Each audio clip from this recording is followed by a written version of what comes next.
you just designate one person from your group to kind of, quietly go back and do that, because we're going to still videotape and we're still going to move forward with this. So, I noticed on that need to know list, Michael added some questions to it, which were really good. You and I and Debbie will do some debriefing towards the end of the session today. But what we want to do is we want to move on, because one of the questions we had was, well, how do you come up with that question? We give you a challenging question or a driving question at the very beginning of this, and it's a how can we question.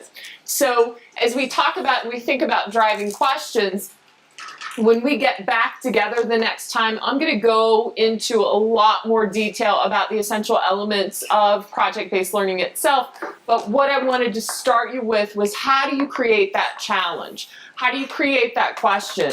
That open-ended piece that you're going to have students take a look at as they begin to get deeply involved in this inquiry process, as we get them to those highest levels of bloom. So it's not just at the knowledge and understanding piece, but we get them to that creation level. And as we talk about these driving questions or these challenging questions, we want to think about it in these terms. So certainly, in any given point, you could be having a conversation with someone and you don't know the answer to a question, and that person says, well, why don't you Google it, right? Look it up on your phone.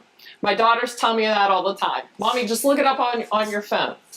Those are really low levels of blooms, those knowledge and understanding pieces. So we don't want to create questions that are at those low levels of blooms. We don't want to create questions that are Googleable. But what we do want to create are questions that are bloggable. So if you think about that for a moment, we don't want to create questions that are Googleable, but we want to create questions that are bloggable. Because if I'm blogging about a question, what I start with as my answer on day 1 could look very different on day 2, on day 3, on day 4, for however long I actually spend on this question. It's going to change. My students' understanding should change based on that inquiry process, based on research, based on scaffolding that I've done for them in the classroom.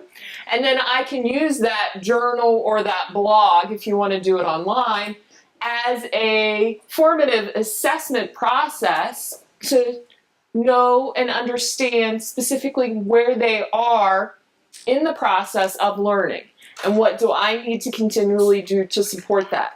So we want a question that is open-ended, that's going to focus their learning energy on a goal.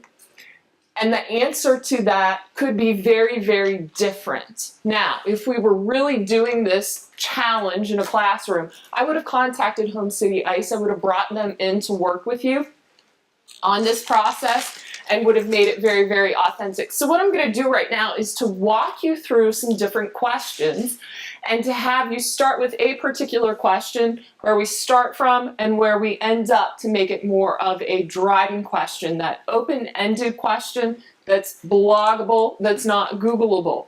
So if we were to have this question, and one of the classes that I taught was law. I taught a law class. It was an elective class. And so there were a lot of legal terms within that I had to go over, and they had to know and understand, and a lot of the times it went in one ear and out the other. And it was very teacher speak. How does the criminal justice system contribute to recidivism rates? And my students would look at me and say, well, what is recidivism, Mrs. Lauer? I don't understand that. Basically what I was doing was taking some of my standards and I was turning it into a question. When I changed that question to make it much more student-friendly to how can we reduce crime in our county, they understood that. That was one of my co-taught classes where I had 17-year-olds that read at a first grade level that were actually in a life skills classroom the rest of the day.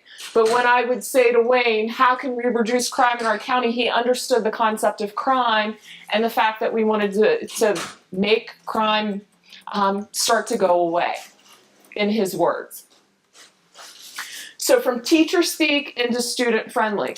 And then we could take a look at many different ways in which we could reduce crime in our county. And I did this project many times over, and my students came up with lots of different answers on how to do that. We can have something that's very, very general. So how do architects use geometry? Oh, I could bullet list lots of different ways in which architects use geometry. But if I get much more focused, how can we design a pool that meets specifications and falls within our budget? This was actually a geometry project, a 9th grade geometry project in my school. My school is located about an hour north of Baltimore. And a lot of students get kicked out of Baltimore City schools and they come north to live with their aunt and uncle, and taxes are a lot lower in Pennsylvania than they are in Maryland. And so they would come to our school, and they had a real hard time in the Baltimore City schools, and then they came and they're asked to do all these incredible tasks and had very, very few behavioral issues because they would become very involved in this process. And so our school was pretty much falling apart about 10 years ago. And so 7 years ago, they finally got the funding to build a new school. And they decided, we don't have the funding to put a pool in. We're not putting a pool in. We're going to go use the pool at the YMCA. And then 3 years after that, they said, well, we kind of wish we had a pool, and let's see if we can do this. And it became a 9th grade geometry class project that the kids designed the pool. They designed the seating area, they designed the locker rooms, and they did all the budgeting for it, and they presented this to the school board, and we now have a pool in our school from a 9th grade project. If we take that exact same question, it doesn't have to be a pool. We might not have a pool or an area to put a pool, or we may not even have the need for a pool in our school, but we could change it to a much more focused question looking at designing a new playground for our school.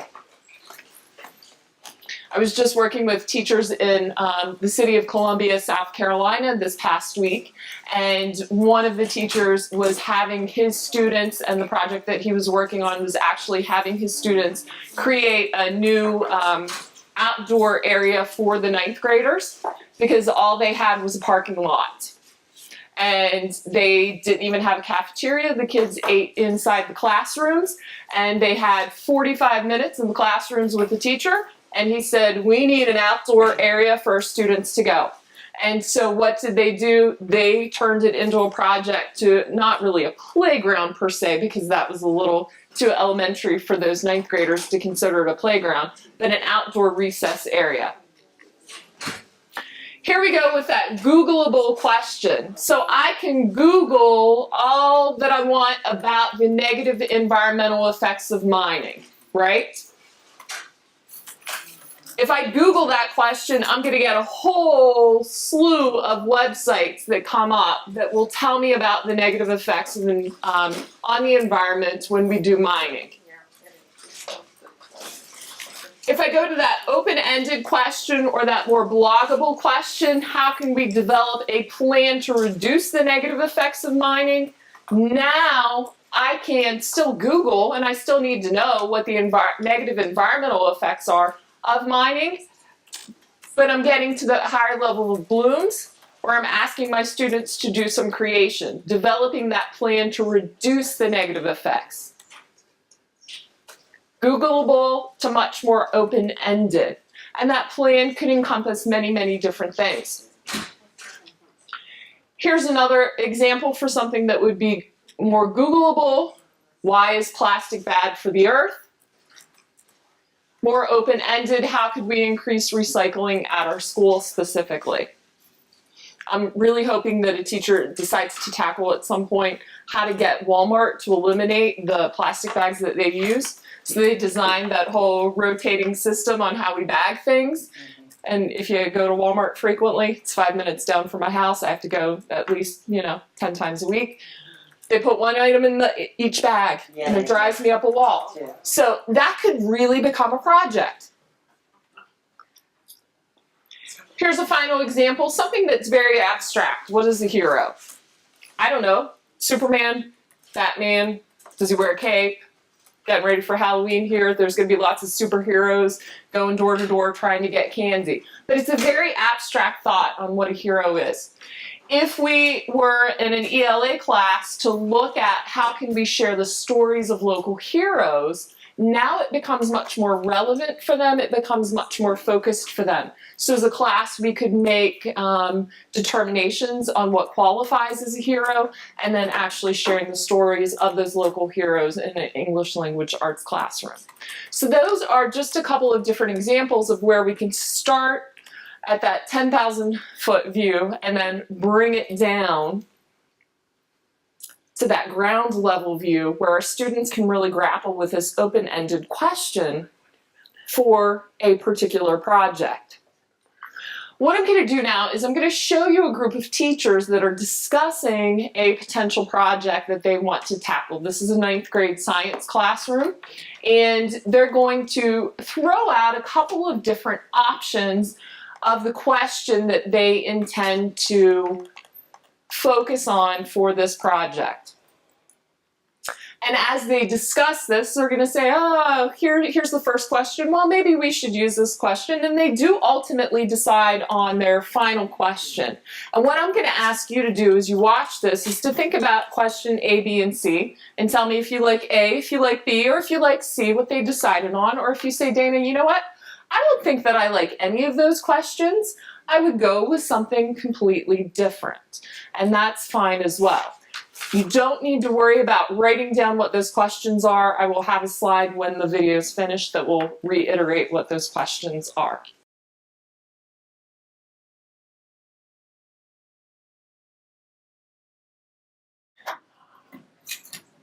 We have our 3 questions that they discussed.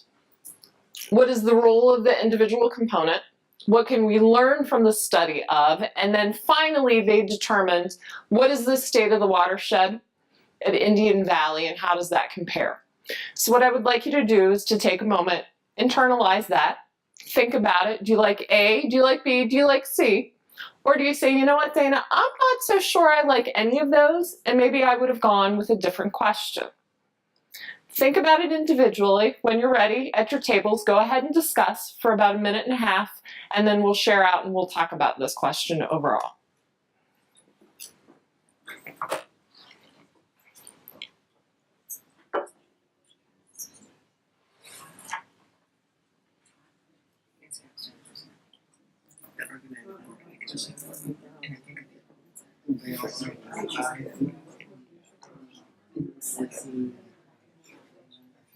Where the beginning.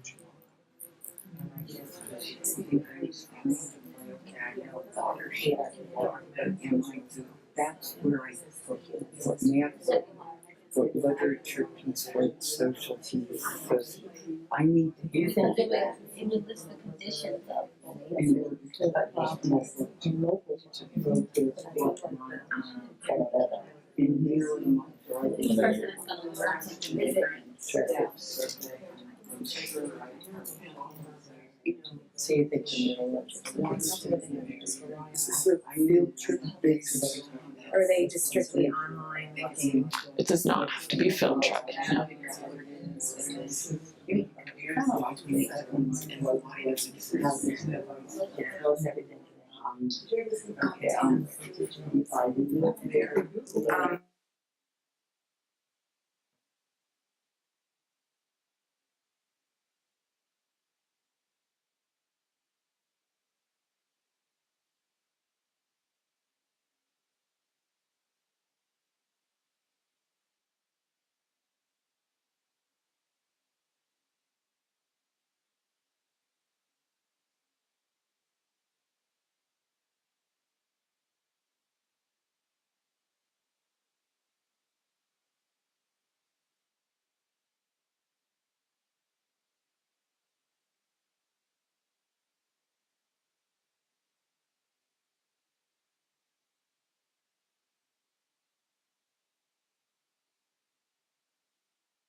You need summer and they're gonna be out. How many of you, as either as an individual or maybe as a group, because maybe you were not swayed by what the group think was at your table, how many of you went with the first one? What is the role of an individual component within a system? Anybody like that first question? I have a finger, not a full hand, but a finger. All right, so tell me a little bit about why you maybe gave a finger and not a full support of that first question. Because I think as is, if it's too much, but if you decide that you want to differentiate or give students choice, then you could choose, you can make the individual and the system, you can decide what 5 things you want to place in there, Mhm. and then give the kids the choice, right, to decide within that. So if one of them is the watershed or one of them is something else, then that's okay. And then, I mean, again, you might have to scaffold it, but I think that that's okay that's the whole class project or that's the whole team, but in each individual content area or within each individual group, it might look a little different. Okay, so it's a pretty solid argument for how you could give some voice and choice with that one. It's certainly a big question. It's a really big question. Do you think that, so we're talking about 9th graders here, or maybe we're talking about 7th or 8th graders that you would have. If you gave them that question, would it be very overwhelming for them? Yeah. Yes. Do we want to give students a question that's going to be very overwhelming at the start? What happens? Shut down. Okay? I totally shut down because I don't get it. I just don't get it, Mrs. Lauer. I don't know. This is too hard. I can't do this. If we go to the second question, what can we learn from the study of watersheds? Anybody like that one? I got some. You did. Not sure. She's like, yes. I'll speak up on this one. I think I like that one the best of the 3 that are up there. And I don't think our discussion I don't think the time that we were given we didn't have enough time to go further Mhm. to maybe develop our own questions. But I think that one,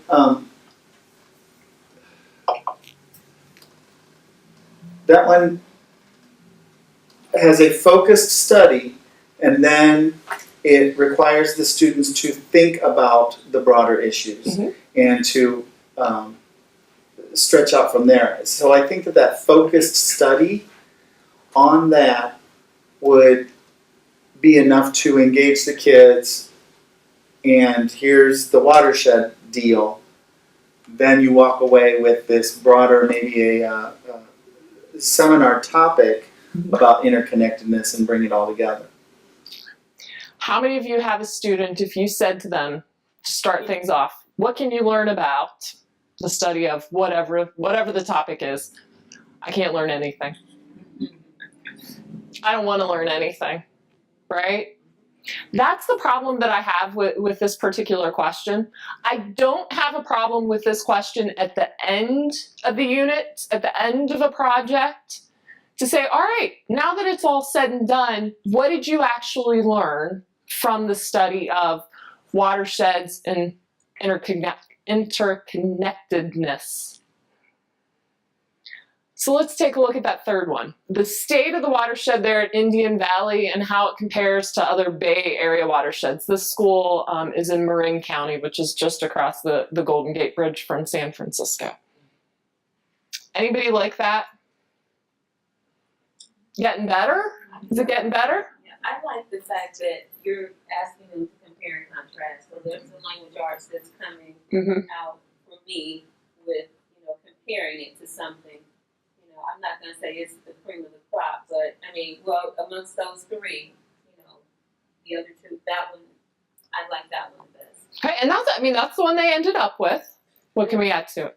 I just to maybe feel how you feel about this. One of the things that we do with our capstone is that they have to have an argument Mhm. for one way and for another way. So or the other way, and they have to counter argue and things like that. And they learn a lot through that. So if this was maybe specified to 2 different watersheds, and like she was saying, the comparing part and arguing for which was the healthier watershed or whichever like that. I think I think it's a decent question. It's just it almost seems Googleable at times.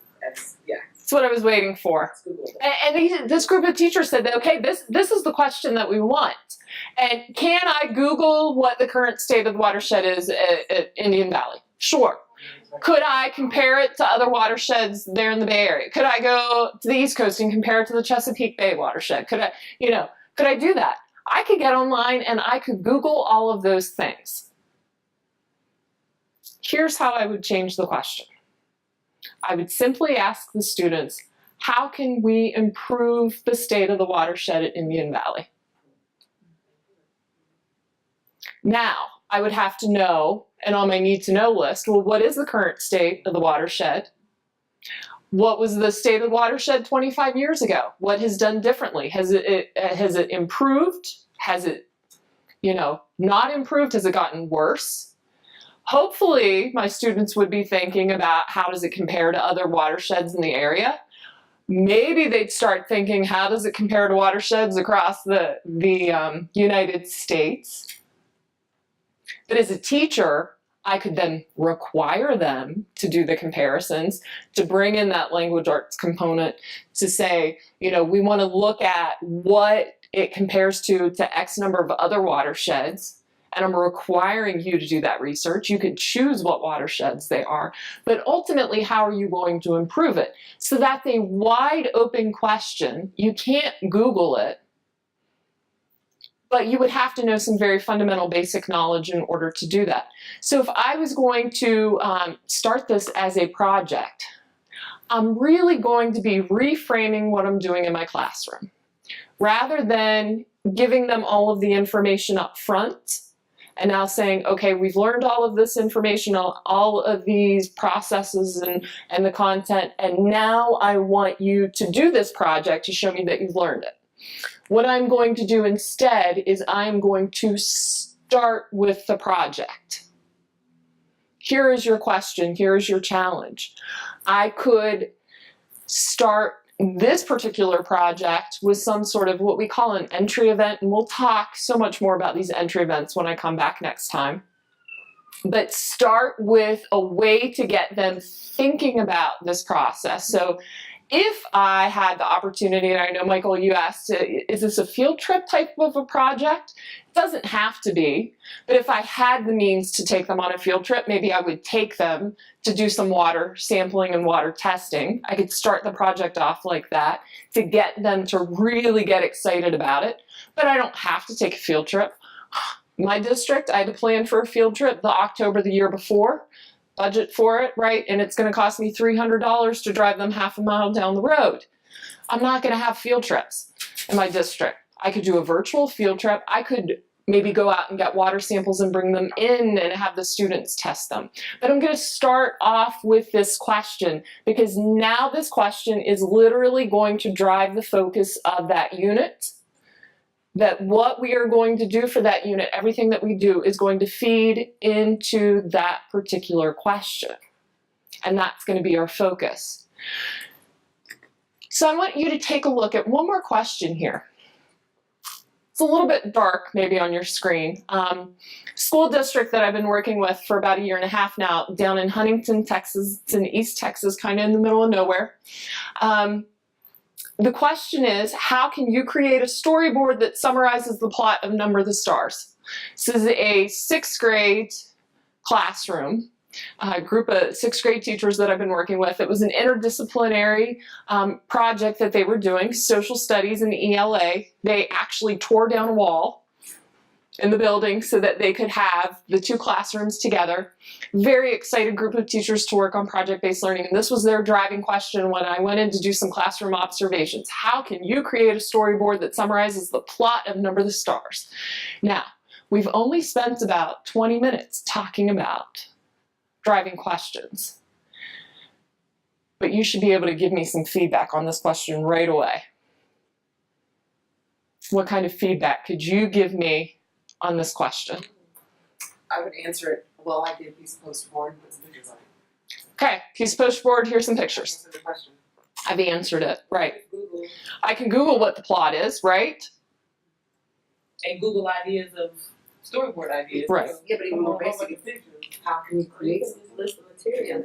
Mhm. We could just list the chapters. Could list the chapters. There's not a whole lot of thinking that went into this. So the teachers were very excited because they said, how can we create? Create is at that highest levels of blooms. But I said to them, sometimes when we use the create word, we're still just making a research paper in disguise, right? So we have to be really careful when we create these questions for our students. Are they wide open enough so that whatever it is that I'm going to be doing for my project, for my unit, everything is going to feed into that. So as I'm starting to think about my projects, as I'm starting to think about how I'm going to create my question, I want to think about my unit and what's the common connector? What's the theme throughout that? And how can I turn that into a question? And how can I create a storyboard that summarizes the plot of Number of the Stars is really not what I would want to do for that. And I don't know if any of you read Number of the Stars. Okay. Your sixth graders are reading it now? But my team member hosted. Right. And so for those of us that haven't read Number of the Stars, can you give us a real 20-second synopsis of what it is? About the Jewish experience. Right. The Holocaust. Through the eyes of a child. Through the eyes of a child. So is there a way that we could use that literature, that piece of literature, as, say, a case study and create a question maybe that deals with some refugees, children refugees in current situations around the globe, and then make those connections there? And turn a question into something like, you know, how could we help to improve the situation in insert country name here for the refugees in that particular country. Now, there's another piece that I want to caution you with these questions.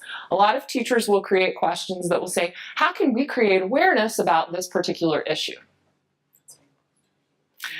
What's that? Let's make posters. Exactly. And the kids say, I want to make a poster, a 30-second PSA. And I say a couple things to that. One, what can I assess in 30 seconds of a PSA in terms of my students' knowledge and understanding? Very, very little. Two, you know, if I'm just creating awareness, am I really doing anything to affect change? No. I'm not. And I read a phenomenal article just this past month.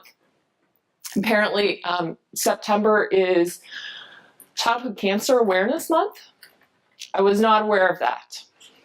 I needed my awareness raised. But I read a fabulous article written by a mother whose son had died from a particular type of childhood cancer. And she basically said in this article, forget about awareness. Awareness does nothing.